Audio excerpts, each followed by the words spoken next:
This is the PR Podcast, a show about how public relations helps you tell your story to the world. We talk with great PR practitioners who have the skills, creativity, and just plain savvy to get their clients noticed. Now here's your host, Jody Fisher.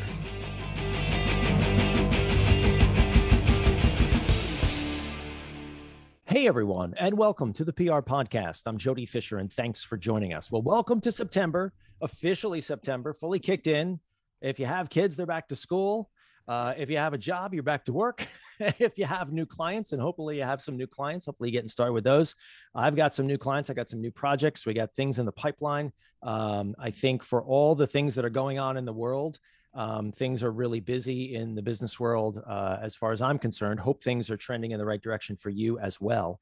Drop us a line on social media, Facebook, Twitter, Instagram, at the PR Podcast. Let us know how things are going. Let us know what trends you're seeing. We always like to get the feedback. We're building a community here, and we've got a really strong community. You know, want to give a shout out too as well for all the people who are listening. The audience is steadily growing. We see that in the metrics every week. I don't get too wrapped up in metrics, but you know, it's nice to see that line trending up and to the right when it comes to people who are listening and people who are downloading, people getting involved. So thank you very much.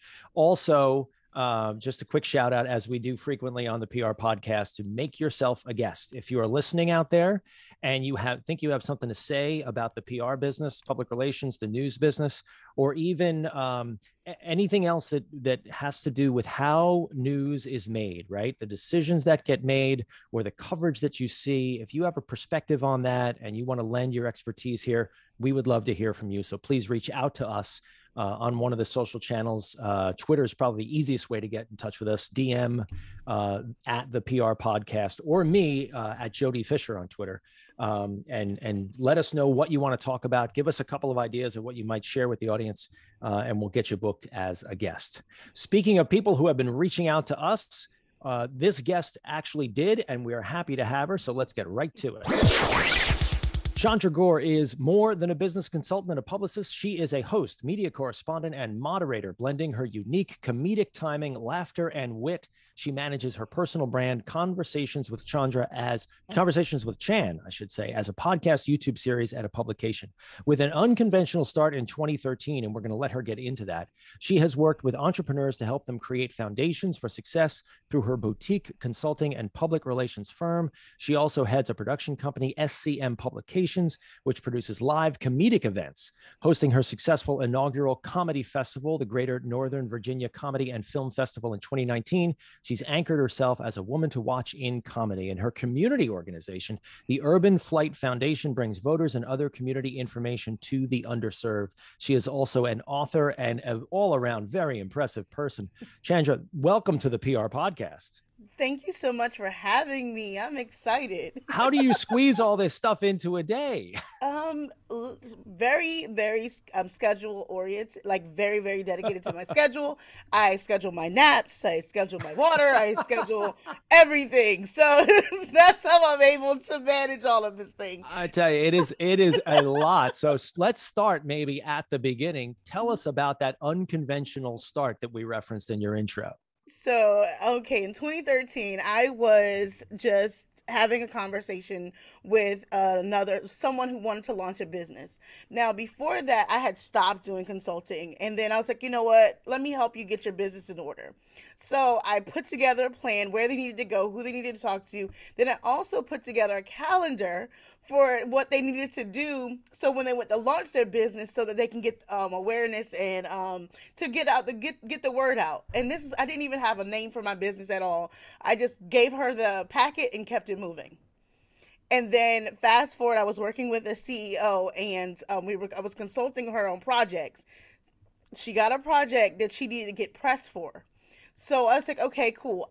Let me go ahead and dust off my persuasive writing skills, drafted a press release, drafted a press pitch, and sent it out, and landed 6 of the 10, placements like that fast. I was like, oh. I could do this, right?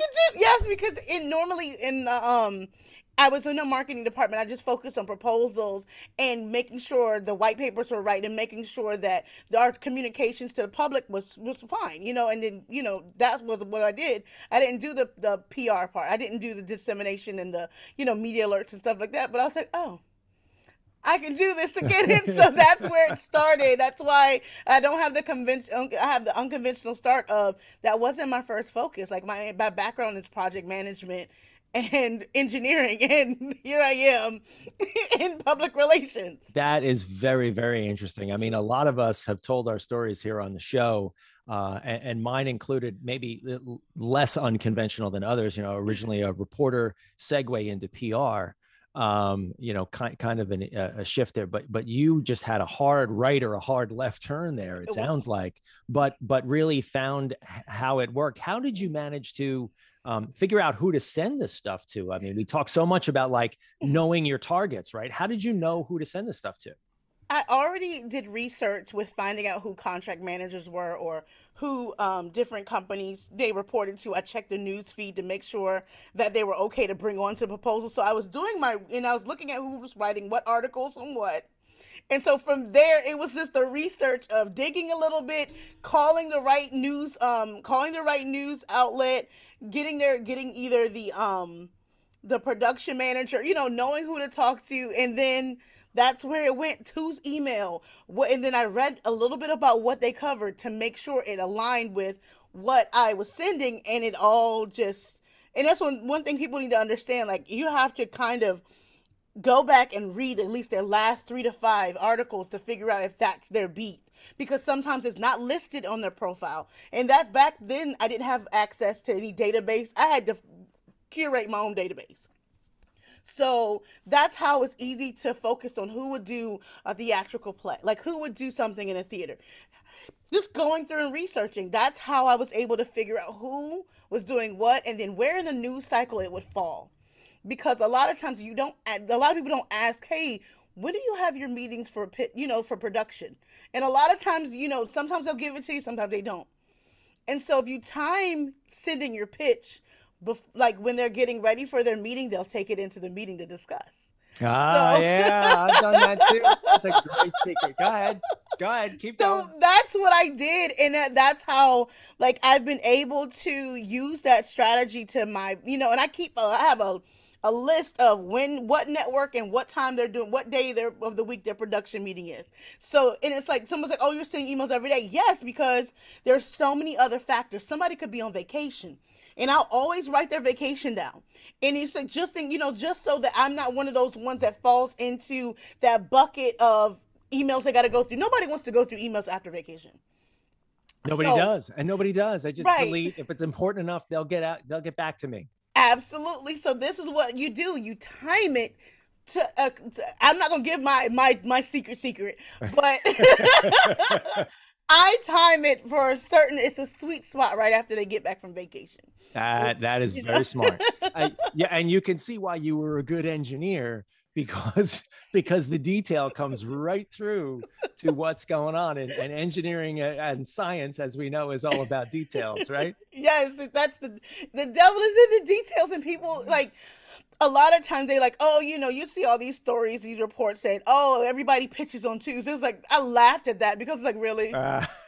Everybody's gonna sit there pitches on Tuesday.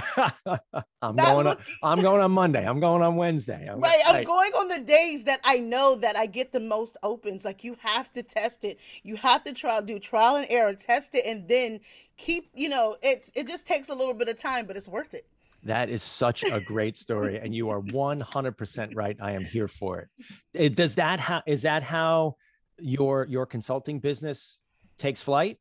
I mean, is that? Yes, actually, I stepped out and in 2015 and started, and I had a regular job then, and I just went ahead and did it. That was what I did when I got home, just helping people launch their businesses, but also it made me look farther into my community, because I was looking at so many news sources. I'm right outside of DC, which I'm counted as DC and I'm counted as Richmond. So that's 2 different markets that I studied in the meantime to make sure, when I'm consulting businesses, I'm telling them what to do.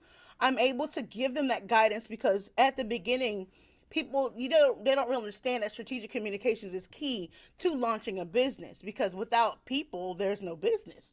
So, you have to tie those in. So that's where, goodness, I love when I start. Absolutely. No, and I love the energy. It's fantastic. Tell us some, you don't have to name drop clients, but what types of clients are you working with? At the moment, I'm working with an artist, an ASO provider who does great events. I do have a record label, and a couple of amazing entrepreneurs who, one, I've got to name drop her. Her name is Falashade. She is an accountant, but she's a financial strategist that helps small businesses understand, if they know their numbers and they stay on top of it, they'll succeed. But she gives them strategies on how to best proceed with certain things, that, like, especially with the market the way it is. She teaches them how to make sure their books are right, but also know where to put their money, move their money so that it's working for them. And I've seen her do it without people getting any PPP loans or getting anything. They've been able to sustain themselves. And so that right there, I have to shout her out, because she's helped so many businesses, including me, be able to understand how to run in this market like it is, because sometimes public relations is a luxury for some people. Oh, for sure. Yeah. Especially for smaller organizations and businesses, or mom and pop shops, you bet. Yeah. And so she taught me how to put my eggs in a bucket so that they make sense. And, that it keeps my business going, that I'm not robbing Peter to pay Paul. So that's the good thing. So yes, I represent some great clients. And I am I wrong in hearing the theme there of maybe some personality driven types of clients? In other words, you're representing people who may have a business, but they are the business. Yes. Right. Yeah, so how do you proceed? Is there a special way that you go about getting publicity or public relations attention for that type of a client, as opposed to maybe one of mine is like a college or or a hospital or something like that? Yes, what my strategies for those personal brands is tying it into, I take a news story or something that has, it's just a minor blip, but it made an impact to make the news, like a little blip on them, they'll do a 2-second mention of it, 30-second mention of it. So I'll take that and I apply that to where they would, what they would say, so they can chime in on their opinion on it. And a lot of times that's how I've landed a couple people, because they have very good points to make that one little blip, make it, expound on it, and make it relatable to other people. So that's when it comes to personality, you have to be able to tie it into something that's trending or something that's already piqued the interest of those producers at that network. So very, very smart, very smart. And we all do an element of that, right? But that's especially important with and you said it right, with personal brands. Yes. Right? People who are the face of their business. They are the thing that they do.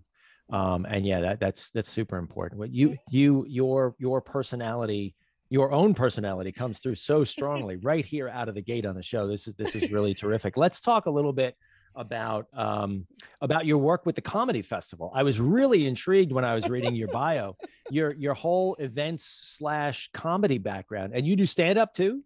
Yes, I occasionally. You can never tell. Well, okay, so I accidentally, I used to do a weekly comedy night in Centerville, Virginia, and my headliner didn't show up. So, me being me, the show will always go on, right? So I had to get up and do a set. And so it was like nothing I prepared, normally back in 2005, and I'm dating myself. Back in the early 2000s, I used to do a little bit of, stand up here and there, but that was the time for me to do a whole set. I was good for it. But I would say before that, it was in June 2018 or 19, Alex Starr, he's a comedian from DC in New York. He was like, "You're going on stage." I was like, "Oh, no." And then I said, "You know what? Fine." I did it. And I went up, and that's when, that was 10 years in between the last time I actually had done. I was always in the comedy scene, but for me to get in front of the mic was. So what? You're just pulling your old bits out of your back pocket? No, I actually. So my style of comedy is more of storytelling about. things that have happened in my real life. And a lot of times it's like you can't write this stuff because this the gift that keeps on giving. I will say. Well, right. We both have kids, so we Hey, automatically have 20 minutes worth of material at any given listen, moment, right? any given moment, I just walking downstairs to come to work this morning. There was comedy right there. It's like, what are we doing today? Because they're out of school. So it's like, okay, cool. Like you see the deer in the headlights. It's children. Yeah. They are the gift that keeps on giving, and some days Yes. a little too much. Yes, because sometimes you have to just stop and laugh. Like, what did I get myself Yeah. into? It's the truth. Oh man, you got me. You got me here. Well, something that you really wanted to talk about and that I find really interesting. Let's back up. We'll get to that in a minute. I'm sorry. Yeah. I'm gonna rewind the tape just a bit here. Let's talk about community engagement, being media ready. You wanted to bring that up, and Yeah.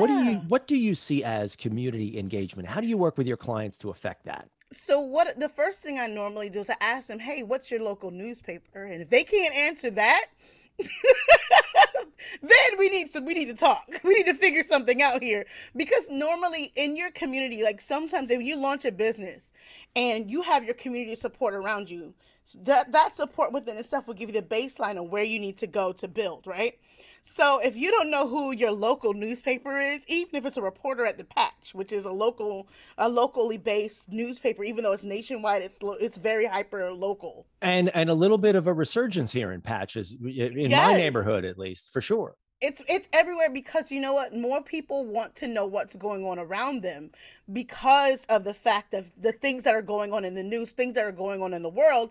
We kind of, we're back to a coin the phrase compassionate marketing because you want to make sure you're able to talk to your next door neighbor. You kind of want to know what's going on so that you're not insensitive because it's the people that are in your community that can go online and leave these reviews and they're the ones that are closest to you. So this is why I always ask, do you know? Because if not, then we have to do a focus on your local the local news around them, and also how they can have strategic partnerships with the school district or certain civic organizations and things like that. So community engagement right now for a business or a brand, it's key to longevity, loyalty, and building trust. And especially with elections and things like that, you want to make sure that you're bipartisan, but you're disseminating information, which it gives you the feeling, gives you the ability to feel like you are a part and you're doing your due diligence in your community. So, and a lot of businesses don't really do that. And I'm like trying to get certain businesses to understand, like, even though you're popping online, it's the people that are next door to you that can take that all the way. Absolutely. So I could not agree. I could not agree more. I have frequently told clients, when they sit down at a table across from me and they go, we want to be in the New York Times, or we want to be in the, fill in the blank for your big outlet, right? The one that right, everybody talks about. And I'm like, look, that's great. We can reach for those, but you've got to run your backyard. You have got to own the yes, local paper. You have got to engage in the people, as you put it, the people who are walking through your front door, the yep, people who live next door to you, the people who you are going to engage with the most. hmm And we can reach for those big hits, but you got to own your backyard to start. exactly. And it's someone's like, but I don't want to. They always say, oh, that's not going to get me any clicks. First of all, the clicks will come. You have to establish yourself as a hometown hero. That is the key because keep in mind that larger network, that larger paper, that larger outlet is going to look and see, have you made a difference in your community first? And that's why I've had plenty of editors say, so what have they done within the community? I was like, see, there's a question right there, and and if you can't answer it, that's a problem. So those are the things, like, that's my biggest push, is getting people back to a sense of community. And it sometimes it takes a lot for some people to understand. Oh, And that could not agree. We are dropping so much knowledge here. You are bringing it today. This is everything that we believe here. What about becoming media ready? I mean, is that goes hand in hand? it does become hand in hand, but a lot of times you have small businesses who have been in business brick and mortar for a long time and they have no digital presence. And the way that digital public relations is in this moment is chronicalizing what has happened from start to finish with your business. If you go back to someone's timeline on Facebook, it actually is a timeline on their successes, their failures, their launches, their restarts, all of that. So having the digital timeline is very important. So that's part of becoming media ready, because a lot, some journalists are going to do their research on you, and if they don't find anything on you, then that's a red flag. There's no 100%. footprint, there's no nothing, there's one tweet when you opened your Twitter account and you haven't tweeted ever since. I'm eating a donut. That's it. And that's all that's on there. Right. Like, so what happened with that donut? Like, if that's all they have to go on, you know? So even with their Instagram, a lot of people have abandoned their Instagram, even though it's a tool. These things can help you become media ready. And that's what my push with that. You don't start in the media at actual publication. You start in the breadcrumbs and the footprints. Your SEO has to be up to date. You have to be, Googleable. Because I've had a client, I said, can you Google yourself? And it's like, why? I'm not going to do that. I said, first of all, anybody who's looking to work with you will do that. You need to know what they're seeing. And they emailed me back. I was like, I'm shocked at what I found. It's like, oh, you saw it too? Okay. Yeah. so what are we going? You need my help. Yes. I was like, so what are you going to do about these reviews? What are you going to do about this blog post that was written about your company? Like, and just knowing what's out there, it help you get a good handle on things. So yeah, I just. Yes, you must have been said. We went to the same school of PR somewhere along the line, because I've had the same conversations. In fact, I just had the same conversation with a brand new client not a couple of weeks ago. And it's that same thing. We want to get the big hits. We want to reach out to the big audience. I'm like, you need to, and they didn't have an Instagram, they didn't have a Twitter, they didn't have any. We're like, okay, look, we got to spend 2 months just getting you, as you put it, media ready. Yes. So you've got, because then they want to do a social media influencer campaign. I'm like, how can you do a social media influencer campaign if you don't have any social media to point back to? Who are you influencing? Right? Exactly. And every reporter and every prospective customer and everybody on the planet will do exactly what you just said. Mm-hmm. They will Google you. They will look for you on social media. And if you're not there, you're not legit. Correct. And this is what really people don't understand. Like, you start the groundwork with a social media, but then you have a publicist come along and legitimize you. The legitimizing is you in publications, you getting the earned media, not the sponsored posts, guys, that we've been seeing a lot of. Not saying those are bad, but those Q&As. Yeah, and they come up more frequently. I don't know about you. I'm seeing them more and more, these promoted posts, and they're, I'm going to go out on a limb, worthless. They're cringy. They're clickbait. They're horrible. Right. Exactly. Yes. Exactly. Well, then, so this dovetails and segues really nicely. Look at by dropping all my 25-cent words there into the importance of strategy. Yes. How you work with your clients to create and engage in a strategic communications plan. All right. So here you are, you're across the table from this new client, and you've just had the conversation that you outlined about, okay, everything's a mess, or we're starting from zero. What do we do? So what is your approach to that strategic plan? The first thing is we create a timeline, milestones, achievements, and goals. So I'm a very goal driven, big, let's get the planner out. Let's get this stuff together. So I start off with, give me the timeline of your business. Give me significant milestones. How many awards have you won? What have you done that was extraordinary? So from there, we take from that, and then That's where I begin to strategize on what would be newsworthy of an anniversary, or what could they do to tie into a significant day within their their local, their township, or the state, or even their county. So those are things like I go that far and dig deep, and then also from there I ask a series of questions that I ask, and just to gauge what their intent is, what they really want to be seen. Because sometimes people can write a mission statement, and then when you ask them how they want to be perceived, or what do they want people to remember about them, it is a total 180 from that mission statement. It's like, this is not aligning. So we have to kind of go back to the drawing board and redo that mission statement so that it makes sense into what they really, really want. And then from there, we just keep going about what we want on social media, so we can send it to the marketing part of their business, that, so that they can get someone to do their marketing for them. And it's guided based, and then I come in and do, these are blog posts that'll go out.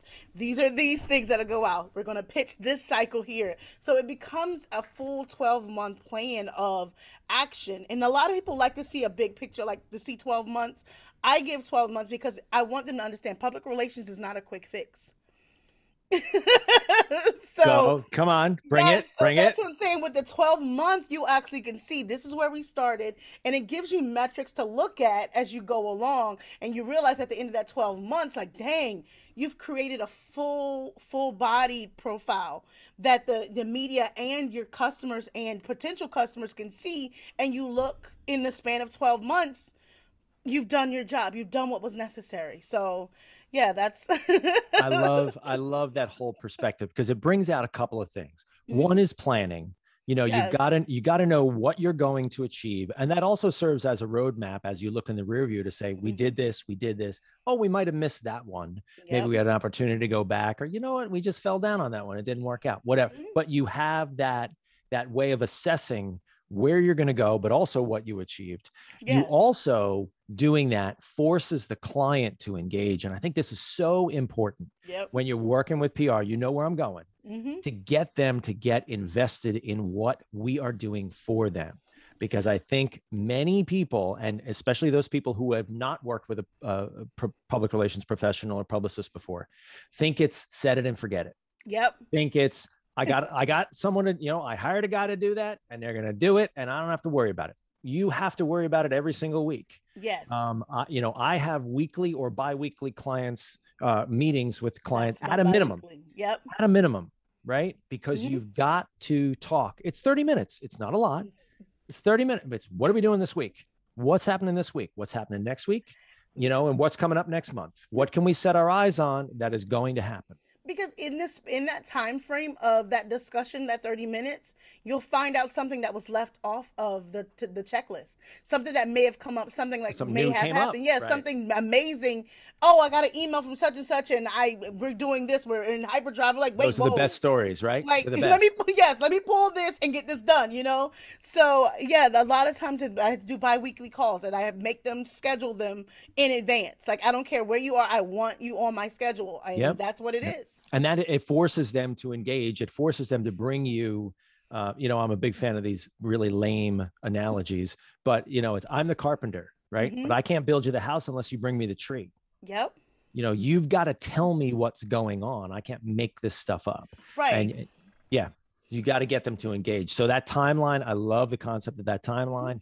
I love sort of laying that all out. And I also absolutely love what you said about it's long-term. It's not a quick fix. It's not. We get people, you get people too. I'm sure they call you up and like, we need a press release on XYZ. I'm like, what is that going to do for you?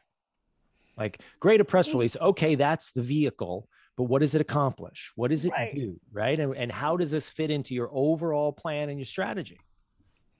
And that's what people don't understand. It's like they want the quick press release. They think that that's going to be the end all or be all. And it's not, because you're bringing it to, what if you're not ready? Like, what if you have so many bad reviews, but you're putting a press release out? why would you want to bring that attention to yourself? Like, let's fix some things first. Like, Yes. your business has changed names, and you're directing them to a website that still has an old company name, old org chart, like all of this information. Like, so you want to be elevated, and then you can't. And then some clients who want the press release or want the news, but they can't handle the influx of people ordering. Yep. Of customers. You Yeah. know, like Right. you don't have a customer service structure. You don't have, the team to handle it. Your website is going to crash, and you don't have the inventory. Because that's the first thing I always ask with product base is, what is your product like? What's your flow? What is your flow on how you get your products out? What is your timeline on when you ship stuff out? Because that's where, if people are on back order for 6 months, that's going to kill your business. So knowing those things will help someone to decide, or will help you craft, the things to say, so that you wouldn't say, we may be overwhelmed with orders, but you will get, just to reassure them. And people just, oh, I just wish people understand it is not as easy as just going on the news and talking, people. Like, but you have also just described how really effective public relations people operate. We don't Yes. just think in terms of news coverage. We think big picture. We think about, okay, what the successful media campaign will generate for the business. And you just ran a few things down there. Can your business handle this when that phone starts ringing, or that website starts clicking? Can you handle this? Can you do this? And if we get the publicity and it points back to something that went wrong that hasn't been fixed, now we've got a bigger problem. And now we got to go back and we got to rebuild the thing that we just did. We got to fix the mess that we created because we didn't ask that question in the first place. Oh, I love it. I love it. Listen, got to make sure you know all the variables before you go into it. Because everybody's like, oh, it's going to be successful. It's like, no. You got to look at where it could go. Either way, because I usually ask people, who have you offended in your past life, so I can, because you never know. Like I have had people who have been like, they will not get a placement in certain publications because 20 some years ago they cursed somebody else. Like, wait a minute, you got to tell me these things. You got to go back in your history. Whose wife did you offend? Whose dog did you call ugly? Like, whose pet that you offended? I need to know so that I'm not looking crazy. And it's like, a lot of people say, oh, that happened so long ago. People hold grudges. Oh, yes. Especially reporters. And I'm not knocking reporters. You waste their time, they'll never talk to you again. Put you on a block list real quick, and then there you go. And then your email's whitelisted, and then now you got to create a whole nother email. Long story. Don't do it. Oh my goodness, we could go on forever. We're going to talk offline more after this. This is all great, but let's take the opportunity now, because if we don't, this will be like a 10-hour podcast. Yes. Let's segue into, and this has been a great conversation. Thank you so much. Let's segue into the rapid fire question portion of our podcast, where we take a page from the inside the actor studio. We ask our guests a series of rapid fire questions designed to elicit a simple answer. We'll keep it as tight as we can, because I know you can tell stories. Ready? All right. With your indulgence, here we go. Rapid fire question number 1. What is your favorite news source? NPR. Nice. Got a lot of friends at NPR. They'll love to hear that. Rapid fire question number 2. Your favorite social media platform? Facebook. Oh, good one. I'm not sure that we've had Facebook mentioned on here. What is it? Okay, we're gonna broaden it out here. What is it about Facebook you like? The analytics and the ability to curate different stories and target certain people. Ah, there you go. There's the engineer coming out. I hear that. All right, rapid fire question number 3. Coffee or alcohol? Coffee. I need gas. Yes. Yes. All right. Rapid fire question number 4. Your favorite on the run food? Nature Valley granola bars. Everybody mentions the bars. Listen, that's fuel. It's good stuff. It's better than what I used to eat, which is drive-through. Oh, wow. So yeah, that was my reporter days. That was bad. Rapid fire question number 5. What do you want to be after you finish this career? Alive. You're not the first person to say that, but it's a great answer. I mean, I'm sorry. It's the truth. It's the truth. And that Yes. laugh is infectious. Oh my goodness. Well, Chandra, this has been a great conversation. Please let people know how they can find you online. Well, you can reach me on my website at chandragoreconsulting.com. Email chandra@chandragoreconsulting.com, and on social media, C Gore Consults on Instagram and Twitter, and Chandra Gore Consulting on Facebook. Fantastic. We will make sure that we tag you in all of our posts when this episode publishes so people can find you real easy. Well, thank you again, Chandra. And thank you everyone for listening. Please remember to subscribe to the show, connect with us on Facebook, Twitter, and Instagram at the PR Podcast, and send us a question or a comment. Our intro is by Christopher Appold. You can find him and his fantastic photography on Instagram at Christopher_APPOLDT. Check him out there and hire him for all your photography needs. You can find me online at Jody Fisher on all the socials and online at jodyfisherpr.com. We'll see you next time on the PR Podcast.